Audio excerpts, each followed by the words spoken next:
चीज के बिना अधूरी है माँ सिद्धिदात्री की कन्या पूजन की विधि। कैसे कहलाए महादेव अर्धनारीश्वर।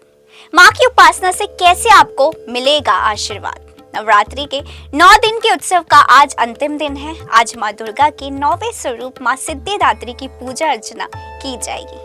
जैसा कि इनके नाम से ही स्पष्ट है, माँ का ये स्वरूप सभी प्रकार की सिद्धि और मोक्ष देने वाला माना गया है। माँ सिद्धिदात्री की पूजा ऋषि मुनि, साधक, यश, किन्नर, देवता, दानव और गृहस्थ आश्रम में जीवन यापन करने वाले पूजा करते हैं। इस पूजा को करने से व्यक्ति को यश, धन और बल की प्राप्ति होती है। साथ ही माता की सच्चे मन से आराधना करने पर अष्ट सिद्धियां प्राप्त करती है। माता सिद्धिदात्री के पास गरिमा, लघिमा, प्राप्ति, वशिष्ठ, प्रकाम्य, महिमा, अणिमा और इशित्व, ये 8 सिद्धियां। ये सभी सिद्धियां माता की कृपा और पूजा अर्चना से प्राप्त की जा सकती हैं। शास्त्रों में बताया गया है कि माता की कृपा से ही सभी देवी देवताओं को सिद्धियां प्राप्त हुई है। हनुमान चालीसा में उल्लेख मिलता है, अष्ट सिद्धि नवनिधि के दाता अस्वर दीन जानकी माता में इन्हीं अष्ट सिद्धियों के बारे में बताया गया। भगवान शिव ने माँ सिद्धिदात्री की कृपा से ही 8 सिद्धियों को प्राप्त किया था। इन्हीं माता की वजह से भगवान शिव को अर्धनारीश्वर नाम मिला, क्योंकि सिद्धिदात्री के कारण ही शिव जी का आधा शरीर देवी का बना। हिमाचल का नंद पर्वत इनका प्रसिद्ध तीर्थ स्थल है। मान्यता है कि जिस प्रकार इस देवी की कृपा से भगवान शिव को 8 सिद्धियों की प्राप्ति हुई, ठीक उसी तरह इनकी उपासना करने से बुद्धि और विवेक की प्राप्ति होती है। नवरात्रि के 9वें दिन इनकी पूजा के बाद ही नवरात्रि का समापन माना जाता है। 9वें दिन सिद्धिदात्री की पूजा करने के लिए नव वाहन का प्रसाद और नव रस युक्त भोजन के साथ 9 प्रकार के फल फूल आदि का अर्पण करके नवरात्रि का समापन करना चाहिए।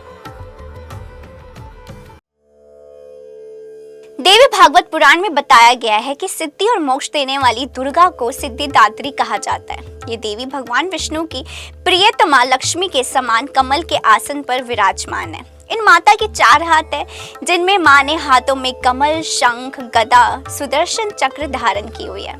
सिद्धिदात्री देवी सरस्वती का भी स्वरूप है और उन्हीं की तरह श्वेत वस्त्र धारण किए हुए हैं और मधुर स्वर से अपने भक्तों पर कृपा बनाए हुए हैं। माँ भगवती को इस दिन हलवा, पूरी, सब्जी, खीर, काले चने, फल और नारियल का भोग लगाना चाहिए। साथ ही इस दिन माँ के वाहन, योगिनियों, हथियार और अन्य देवी देवता के नाम से हवन पूजन करना उत्तम माना जाता है। इससे माता की कृपा प्राप्त होती है और भाग्य का भी उदय होता है। इस दिन माता की पूजा करते समय बैगन या जामुनी रंग के वस्त्र पहनना शुभ माना जाता है। माता सिद्धिदात्री की शास्त्रीय विधि से पूजा अर्चना करने के बाद कन्या पूजन करना चाहिए। बिना कन्या पूजन के नवरात्रि का शुभ फल प्राप्त नहीं होता है। कुछ घर में अष्टमी के दिन कन्या पूजन करते हैं, तो कुछ घरों में नवमी के दिन कन्या पूजन करने के विधान है। कन्या पूजन में कुंवारी कन्याओं को घर बुलाकर उनके पैर धोने चाहिए और फिर मंत्र द्वारा परोपचार पूजन करना चाहिए। इसके बाद सभी कन्याओं को और लांगड़ों को पूरी, सब्जी, हलवा और काले चने आदि का भोजन कराएं। उनकी वैसे ही सेवा करें जैसे खुद माता आपके घर आई हो। कन्याओं के साथ एक बालक को भी भोजन करना चाहिए। बालक बटुक, भैरव और लांगुरों के रूप में पूजा की जाती है। देवी की रक्षा और सेवा के लिए भगवान शिव ने हर शक्ति पीठ के साथ साथ एक भैरव को भी रखा हुआ है। इसलिए कन्या पूजन में एक बालक का होना भी जरूरी है। भोजन के बाद रोली और चावल लगाएं और फिर दक्षिणा दें। इसके बाद सभी कन्याओं और लांगुरों के चरण स्पर्श करके आशीर्वाद लें। जो भी भक्त कन्या पूजन करके नवरात्रि का समापन करते हैं, उनको धर्म, अर्थ, काम और मोक्ष की भी प्राप्ति होती है। धार्मिक मान्यताओं के अनुसार माँ सिद्धिदात्री को बैंगनी और लाल रंग पसंद है। महानवमी के पावन दिन माँ सिद्धिदात्री की पूजा के समय इन दोनों रंगों को धारण करना शुभ माना जाता है। नवरात्र के 8 दिनों तक जब कोई व्यक्ति भक्ति के मार्ग पर चलता है, तो अंतिम दिन उसे सिद्धियां प्राप्त होती है। इसलिए नवरात्रि के अंतिम दिन इन देवी की पूजा का विधान है।